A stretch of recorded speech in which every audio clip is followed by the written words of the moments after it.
नमस्कार। आज के इस नए विश्लेषण में स्वागत है। क्या हाल ही में इंटरनेट पर आपने किसी ऐसी राजनीतिक पार्टी का नाम सुना है जो थोड़ी अजीब हो? हम बात कर रहे हैं कॉकरोच जनता पार्टी यानी सीजेपी की। जी हां, आपने बिल्कुल सही सुना। नाम भले ही सुनने में अटपटा लगे, लेकिन इतने कम समय में इंटरनेट पर इसके छा जाने की कहानी सच में बहुत ही हैरान करने वाली है। आज हम इसी डिजिटल फिनोमिनन को डीकोड करेंगे। अगर आप इनकी ऑफिशियल वेबसाइट पर जाएंगे तो वहां एक बड़ी ही स्पष्ट और दिलचस्प टैगलाइन लिखी है। ये पार्टी खुद को बड़े गर्व से आलसी और बेरोजगारों की आवाज कहती है। अब जाहिर सी बात है, कोई भी संगठन या पार्टी खुद को ऐसा क्यों कहेगा? बिल्कुल डेडपैन तरीके से लिखी गई यही वो बात है जो इस पूरे इंटरनेट मूवमेंट को इतना ज्यादा दिलचस्प बना देती है। तो आज के इस विश्लेषण में हम इस पूरी कहानी को स्टेप बाय स्टेप समझेंगे।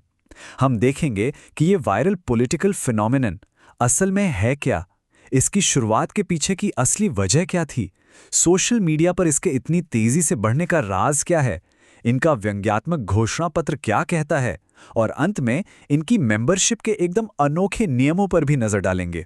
चलिए सबसे पहले गहराई से उतरते हैं इस वायरल राजनीतिक घटनाक्रम में और समझते हैं कि ये पूरी चीज क्या है। सरल शब्दों में कहें तो कॉकरोच जनता पार्टी एक व्यंग्यात्मक यानी सटायरिकल राजनीतिक संगठन है। इसका नाम साफ तौर से सत्ताधारी भारतीय जनता पार्टी यानी बीजेपी पर एक सीधा कटाक्ष है। लेकिन सिर्फ नाम ही नहीं, ये ग्रुप दावा करता है कि वो उन युवाओं का प्रतिनिधित्व करता है जिन्हें सिस्टम ने पूरी तरह से नजरअंदाज कर दिया है। ये एक ऐसा मंच बन चुका है जो युवाओं की कुंठाओं को एक बिल्कुल अलग और व्यंग्यात्मक अंदाज में पेश कर रहा है। लेकिन बड़ा सवाल ये है कि इसकी शुरुआत हुई कैसे। आइए सीजेपी के पीछे की उस चिंगारी को समझते हैं जिसने रातों रात इसे एक मूवमेंट बना दिया। इस पूरी कहानी की शुरुआत होती है एक बड़े विवाद से। मुख्य न्यायाधीश सूर्यकांत की एक टिप्पणी सामने आई थी जिसमें बेरोजगार युवाओं की तुलना कॉकरोच से की गई थी। बस फिर क्या था, इंटरनेट पर तुरंत भारी हंगामा मच गया।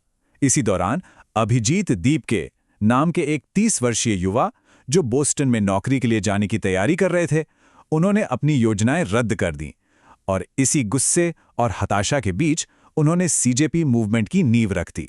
इसके संस्थापक अभिजीत दिपके का नजरिया इस मामले में बिल्कुल स्पष्ट था।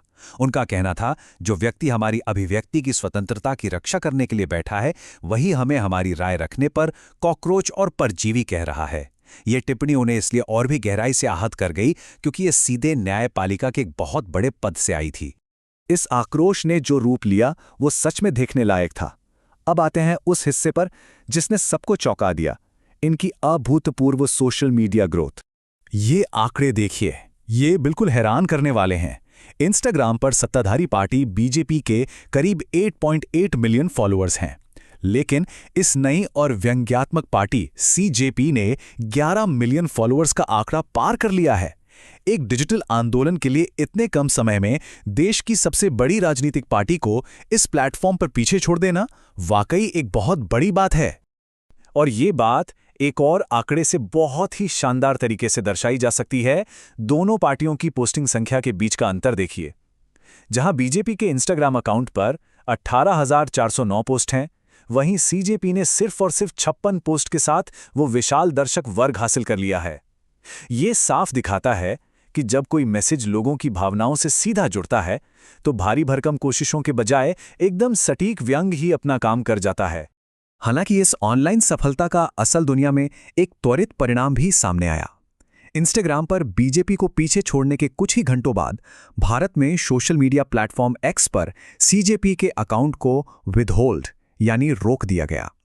ये एक ऐसा तथ्यात्मक मोड़ है जो हमें ये सोचने पर मजबूर करता है कि ऑनलाइन व्यंग्य का शासन और प्रशासन में कितना तेज प्रभाव हो सकता है। खैर, अकाउंट भले ही रुका हो, लेकिन इनका मैसेज नहीं। आइए अब इनके सटारिकल मैनिफेस्टो यानी व्यंग्यात्मक घोषणा पत्र के अंदर झांक कर देखते हैं। सीजेपी की पूरी ब्रांडिंग उन्हीं शब्दों पर टिकी है जो युवाओं को ताने के रूप में कहे गए थे। इनका वादा एकदम क्लियर है, 5 मांगे, 0 प्रायोजक और एक बड़ा जिद्दी झुंड। उन्होंने कॉकरोच कहे जाने वाले अपमान को अपना सबसे बड़ा हथियार बना लिया और अपने लाखों समर्थकों को कीड़ों के एक झुंड या स्वाम का नाम दे दिया।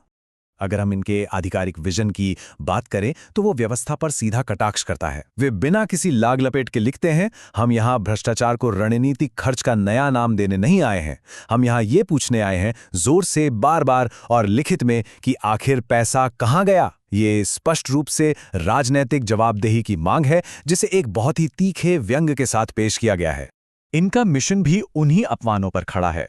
उनका लक्ष्य उन युवाओं के लिए एक पार्टी बनाना है जिन्हें बार बार आलसी, हमेशा ऑनलाइन रहने वाले और कॉकरोच कहा जाता है।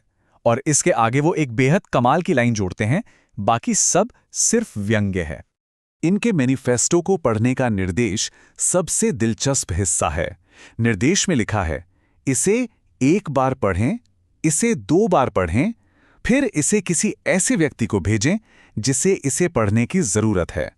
ये सिर्फ एक साधारण घोषणा पत्र नहीं है, बल्कि इसे इस तरह से डिजाइन किया गया है कि ये खुद ब खुद शेयर होता रहे और इसका मैसेज लगातार वायरल होता जाए। अब इस विश्लेषण के अंतिम और सबसे मजेदार हिस्से पर आते हैं, इनके सख्त सदस्यता मानदंड यानी मेंबरशिप क्राइटेरिया। पारंपरिक राजनीतिक पार्टियों के मुकाबले सीजेपी की मेंबरशिप प्रोसेस एकदम अलग है। पहले ये जान लेते हैं कि ये क्या नहीं करते। यहाँ किसी के धर्म, जाति या जेंडर की कोई जांच नहीं होती, कोई सदस्यता फीस नहीं लगती, नेता के साथ कोई सेल्फी खिंचवाने का दिखावा नहीं है और रजिस्टर करने के लिए किसी नंबर पर मिस्ड कॉल देने वाला कोई सिस्टम भी नहीं है। इसके बजाय इनके 4 बड़े ही अनोखे और स्पेसिफिक नियम हैं। पहला, आपका बेरोजगार होना अनिवार्य है। दूसरा, आपका आलसी होना जरूरी है। तीसरा, आपको हमेशा इंटरनेट पर ऑनलाइन रहना होगा। और चौथा, आपके अंदर पेशेवर तरीके से भड़ास निकालने यानी प्रोफेशनली रेंट करने की क्षमता होनी चाहिए।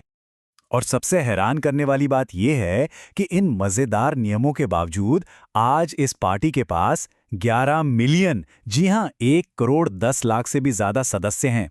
ये सारी मेंबरशिप लाइफ टाइम है, बिल्कुल फ्री है और इन्हें जब चाहें रद्द भी किया जा सकता है। ये विशाल संख्या इस बात का पक्का सबूत है कि ये डिजिटल व्यंग जमीनी स्तर पर कितने सारे लोगों के साथ गहराई से जुड़ चुका है। तो ये पूरा विश्लेषण हमें आज के एक बहुत ही महत्वपूर्ण सवाल पर लाकर छोड़ता है। ये विशाल, जिद्दी झुंड और इस तरह का भारी डिजिटल एंगेजमेंट राजनीतिक अभिव्यक्ति के भविष्य के लिए क्या संकेत देता है? क्या डिजिटल व्यंग्य और इंटरनेट मीम्स अब सिर्फ हंसी मजाक की चीजें नहीं रहीं, बल्कि अपना असंतोष व्यक्त करने और बदलाव की मांग करने के बेहद शक्तिशाली हथियार बन गए हैं? इस सवाल पर विचार जरूर कीजिएगा। आज के इस विश्लेषण में हमारे साथ जुड़ने के लिए बहुत बहुत धन्यवाद।